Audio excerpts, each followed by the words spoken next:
When you heard that story, obviously Laurie Whitwell talking about that, did you think good? Did you like it? No, good. Yeah, was my literal thoughts. Yeah. So what's he done? He's gone through every single player individually, tore a strip off them, made one of them cry, volleyed a table, threw a chair, broke a telly. Yeah. Hello and welcome to Stretford Paddock. My name is Joe, that is Stephen Howson, and today we're going to talk about Ruben Amorim. He's said that his Manchester United side is the worst in our history. He sort of said it almost, not as a joke, but he said it, here's your headline. He was talking to the journalists, telling them what the headline would be for the next day. It has been the headlines. It's been a lot of headlines. Nailed it. I want to get into, is this our worst ever side? And what can we do about it? Because we can't really have that when we spend as much as we do. First of all, Steve, is this our worst ever side? Yeah. Okay. Why do you think that? Because it is. But obviously we've had teams relegated in the past. We've had other teams I went around alive this then. area. And the team that got relegated, I believe, had 3 Ballon d'Or winners in it, or at least 2. Actually, Dennis Law was at Manchester City. Didn't relegate us, by the way, which that myth came about in the event of his passing this week. Yeah. It didn't relegate us. United was already relegated. It didn't fucking matter what he did. Yeah. But yeah, that team that went down, I think it had George Best in it, and it still had Bobby Charlton in it, didn't it? I think so. Either way, it had half a dozen fucking European Cup winners in it. Yeah. So that wasn't a bad team.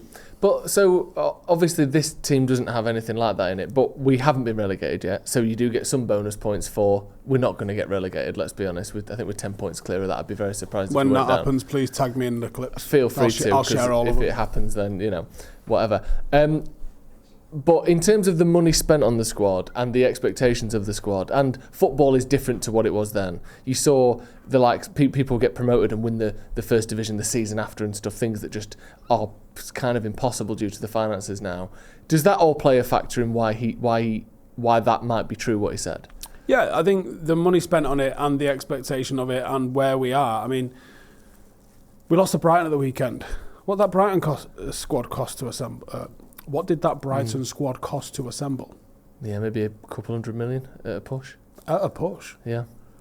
You know what I mean? Like, I bet the net on it is probably into the minuses. Like, it's they literally exist making a profit doing what they're doing. So the money spent on anything is a factor in how you judge whether or not he performed. If Anthony was a free transfer, you probably wouldn't be so bothered. But because he cost £80 million, is the worst transfer in Premier League history. Yeah, it does matter. Just so you think that we are the worst United side ever. Was he right to say it though? Because obviously, but the thing is as well, you got to remember the sort of context, and like you said, this wasn't like this is the worst United. Like it wasn't. Yeah. It was said.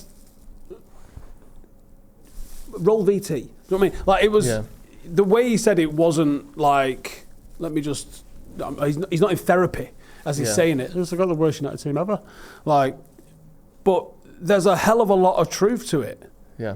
In terms of like, I think certainly since like, I mean, even the sides that Fergie took over that was hovering around 18th, 19th at one point.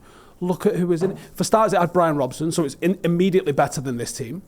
No matter where any of those teams came under Fergie, they're better than this one because they had Brian Robson. He was probably injured, which is a massively contributing factor to that. But they also had Paul McGrath, Norman Whiteside, Mark Hughes, sort of give and take between Bayern Munich, Barcelona and here. Like, yes, it's the worst one. And then when you look at the ones post-Fergie, every single side, pick a year. You pick a year in the last 10. 2015. 2015, up front, we would have had, Wayne Rooney, let's start there. We'd have had a Juan Mata, so let's start there. Probably would have had a Yanazai. Falcao. You stop me when this team starts sounding worse than the one that we've got. Di Maria? Yeah. Di Maria was a flop and would be the best player in this team. Easily. Yeah. I mean, look, so the team is terrible. Do you think then that... But hang on, do you think it's the worst team? I think it's the worst team I've ever seen.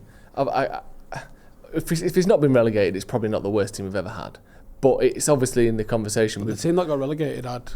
How many European Cup winners? Yeah, big names, big players. But almost, does that not make it worse then? that they should have been able to prevent that in real time, aren't they? In a way. But yeah, it obviously is terrible, and I think the real problem as well is how much we've spent on it. That's the big concern. You look through the team, there's like £1 billion in it or thereabouts, and you think, how have we spent? What I mean, Jadon Sancho is still a Man United player. That's 72 million. Like I said, Anthony's 86, Casemiro's 60, Højlund's 60. You got Onana was 50. Mount 55. Maguire 80. Like, there's no shortage of big signings in there, and we're just nowhere near. I want to read a quote from Jamie Carragher, because he obviously spoke about the comments after the game. Or it was on Monday Night Football. He said, "I think that was one of the most bizarre and ridiculous things I've ever heard a manager say. Why would you make a comment like that? That's the type of comment a pundit would make, and he'd have to defend that. I don't know what he gains from that, what the benefit is. We all know it's a poor Manchester United. He just blew something up." A quote that will follow him for the rest of the season. He said to the journalist here, "I've got your headline. Why would you want to do that as a manager? I will never know. I've not got much sympathy for Man United, for the players in that Manchester United dressing room right now. They've been a joke for a few years now." Do you see what he's talking about there, or do you just think he's run with it he's stretched what Amorim said. He took the words of what he said and not the meaning of what he said. Right. Which is like what all of the journalists have gone and done. They've all just taken it. They've tried to take it at the face value of the words that was said, but not the meaning of what he said it in. You know, he obviously the guy's just seen his arse. As we know, he's just tuned in the changing rooms. Well, yeah, I wanted to talk about that. So, What do you expect him to do in a press conference? Come out and give like well-drafted, cited quotes on... No, he's pissed off. Yeah. So he's probably pissed off with all these lot because he's come into this shit show, realised that United get treated differently by every other media outlet in the world. The expectation and pressure on him is just different. So Angie's absolutely shit in the bed left, right and centre, has been there how much longer? No one's even asking him what's going on. Meanwhile, this bin fire at Manchester United, Ruben Amorim is getting pulled from pillar to post about it. He's not even signed a player yet. No. Jamie Carragher was a Liverpool player when his boss went and sat there with a sheet of facts that weren't fucking facts. So it's not even close to the worst, most ridiculous thing he's seen a manager say. He was employed by a manager that said worse and more ridiculous shit. That's true. And that was while he was trying to win a title as well. Yeah. Does it worry you at all that Amorim, obviously we've heard the stuff about inside the dressing room, which I'll talk about in a second, but does it worry you that maybe he's a bit more volatile than you would hope? It is him coming out and saying that. The rumours of when he was at his old club talking about, if we lose the next game, I'm going to quit after like 2 games. He's kicking off, punching tellies and all that. Do you worry that maybe he's... But you never punched a telly, Joe?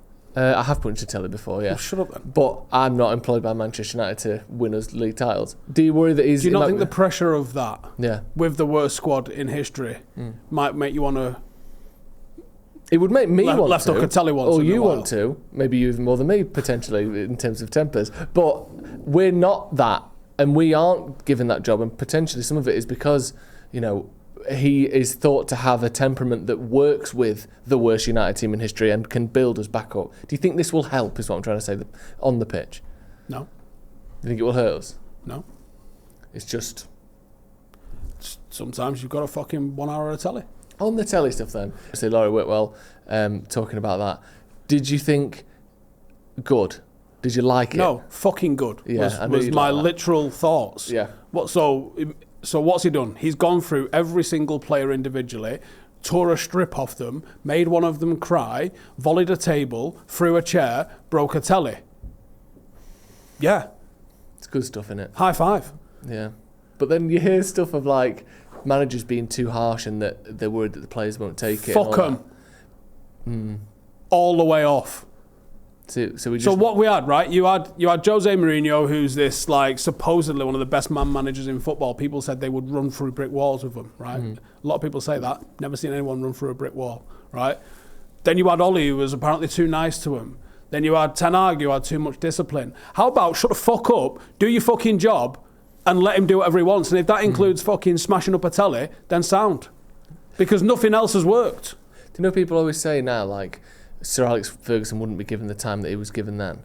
I think one thing as well, if you just chucked him without people knowing what he's capable of into a modern dressing room, the rumours and reports of players falling out and getting upset and not responding well, he'd probably get sacked because he's too harsh. Whereas you bring players into that environment and they know what it is, they rise to that level. And I worry that sometimes with Amorim or whoever it may be, Jose, that when you drop someone who does have those standards into a team that doesn't, can one person pull them up? No.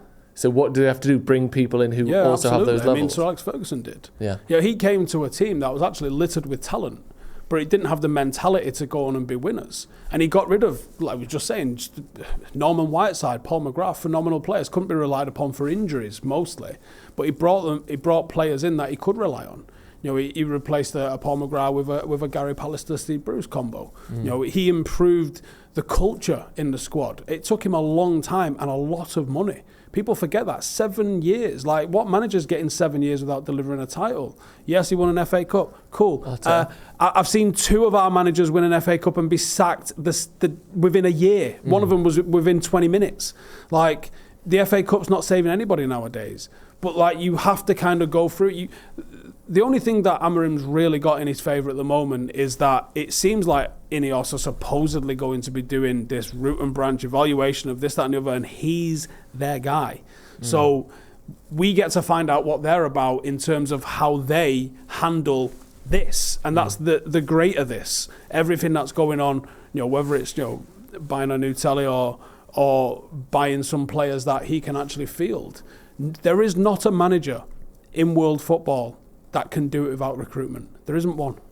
You get someone's going to in the comments going to go, what about Emery at Villa? Yeah, they had a poor manager in Steven Gerrard. Some managers will tank a squad, and then you'll have an average or competent manager can come and get a level out of that squad. But that Aston Villa squad's not going to win back-to-back titles, is it? No. It might be able to compete and finish top 6, but when you look at their 11, it might have been that anyway. It was Steven Gerrard that was underperforming with that team and had them, on the way to the Championship, not the Champions League. This Manchester United squad, where is it? I like, by and large, the midfield. I like, by and large, the defence. As we've said 6,000 times, that attack is West Ham level at best. But it's West Ham level when you include Rashford in it, and he don't play for us no more. And whether he might never play for us no more. So where is it without him? It's even worse. And then if you sell Garnacho as well, and you just go, hey, figure it out.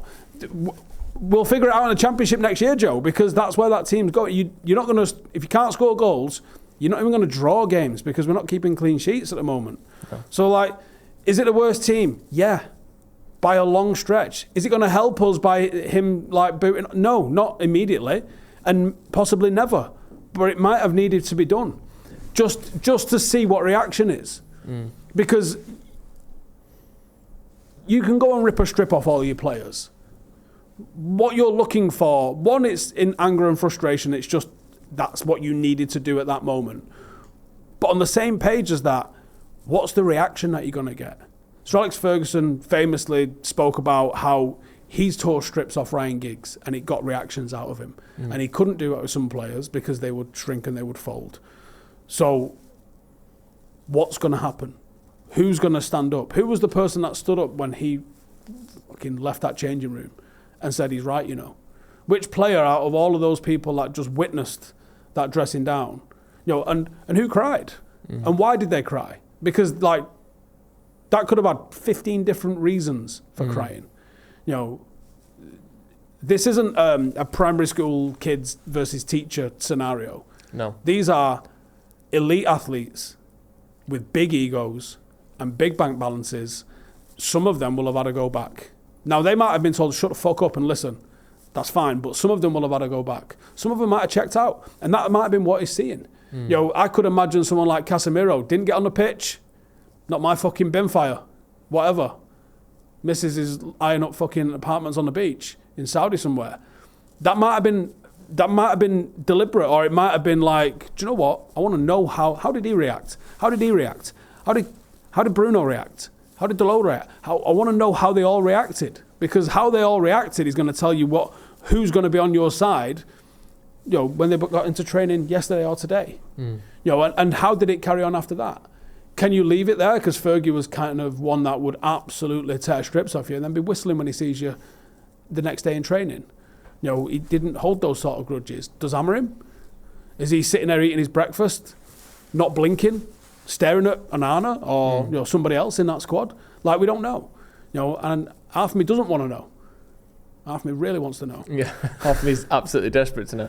It will be interesting to see what reaction it has, because it is whether you agree with it or not, it is a bold thing to say, and something I've not really seen a Man United manager say. I couldn't give a fuck about what he said. I'm more interested in the blow up in the changing room. Yeah. That, to me, that's the more telling thing.